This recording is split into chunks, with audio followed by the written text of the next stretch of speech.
បញ្ជា motor VSD on grid ណាចឹង VSD មួយអាចបញ្ជា motor 2ដែលដើរឆ្លាស់គ្នាណា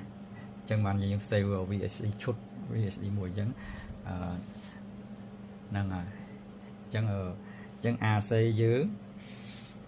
នេះចូលវាណាតែ90 V ចឹងយើងក៏មានឧបករណ៍បំលែងពី AC ហ្នឹងទៅ DC ដែរហើយទូយើងហ្នឹងយើងអាច operate ពីខាងក្រៅបានមិនបាច់បើកក៏បានដែរណាហ្នឹងហើយ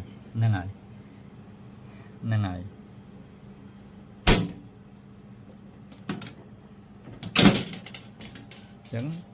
យើងមើលណាចឹងនៅ VSD ammeter 1 2នេះចឹងនេះភ្លើងចូល AC ចូល DC ចូលណានឹង inter មួយនេះគឺចេញពី VSD ហ្នឹងមកអំតែដែរទៅ motor ព្រោះអានេះយើងមានការពារឆក់មានការពារតង់ចុងផ្ទះព្រោះ motor ដែលគាត់បញ្ជូនទៅឆ្ងាយប្រហែល700 ម៉ែត្រពីនឹងទៀតអញ្ចឹង motor ទី1 motor ទី2ណាហ្នឹងហើយអញ្ចឹងនេះ DC យើងទៅបញ្ជូនទៅ DC នេះបញ្ជូនទៅនេះ AC បញ្ជូនទៅហ្នឹងហើយ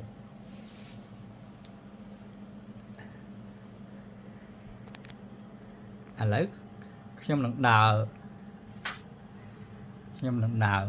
motor ទី1ណា motor ទី1អញ្ចឹងអានេះគឺប៊ូតុងដើម្បីដើរ VSD ណាដើរ VSD VSD ដើរនេះ VSD ដើរនេះ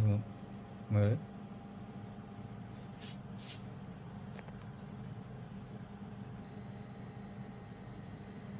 ហ្នឹងហើយ motor គ្រប់ជុំឡើយនេះ motor នេះដើរ motor ទី1អញ្ចឹងមើលលេខកង់ VSD នេះ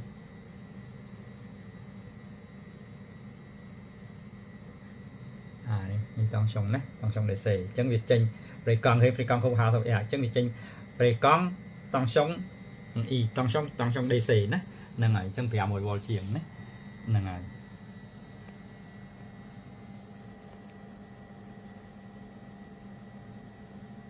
ឥឡូវខ្ញុំចង់ដូរ motor យើងត្រូវបិទ VSD សិនណាហ្នឹងហើយអញ្ចឹងយើងកាច់តានេះមកអញ្ចឹងឃើញទេ VSD លុត motor លុតអានេះហ្នឹង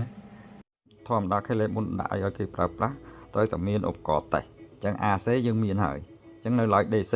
ព្រោះយើងអត់មានផ្ទាំងសូឡាអញ្ចឹងយើងត្រូវបង្កើតឧបករណ៍ DC មួយទៀតដើម្បីតេស្ត VSD ហ្នឹងដំបូងហ្នឹងយើងនឹងបញ្ជូនវាពី200 ម៉ែត្រដើម្បីតេស្ត motor មួយដែលមានកម្លាំងត្រឹមតែ2 គីឡូ2ទេហ្នឹងហើយ motor ដើរសូឡា motor ចឹងអានេះ AC ចូលអានេះ DC មកពីទាំងសូឡាក៏បានមកពី DC online ក៏បានអានេះទៅ motor ឥឡូវយើងដើរ motor ហ្នឹងទៅជាមួយនេះទេជាមួយ AC ទេណា AC ទេ AC ចូលចឹង DC ហ្នឹងអត់ទេហ្នឹងហើយខ្ញុំដើរវានឹង DC ដើរ DC នឹង online ហ្នឹងណាដើរនេះ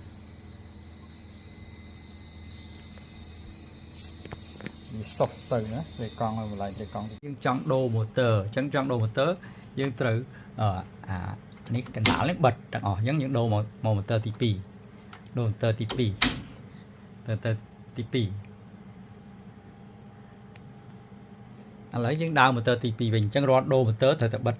VSD សិនអញ្ចឹងដើរ motor ទី2វិញណាទៅទី2ដើមដើរ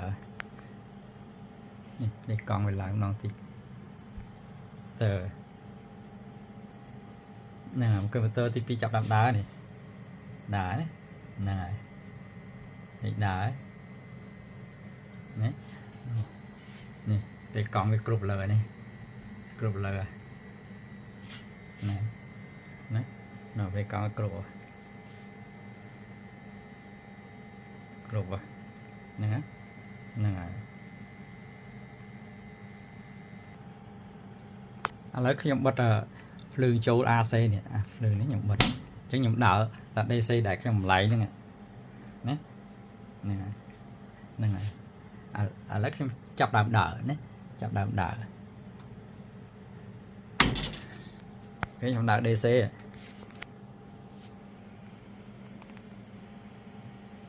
cái nhầm đỡ DC nè cái đi tới nhầm bật DC tới nè thì con cái cục lời đấy chẳng á muốn những đào tầng AC tầng DC chỗ đấy để về con cục vậy đấy này lấy khi bật DC bật DC nhưng đào AC đòn nhé đào AC đòn đào AC đòn đấy này nên đào VSD AC ở đường AC sật nhé on viên nè on viên DC AC đấy nào có tự đào nhưng phải có cái cục lời nữa tăng display viết trên DC thì đấy DC với PA mỗi sai phải mỗi sao buồn đấy nhưng cục thì còn này nè này là AC đấy này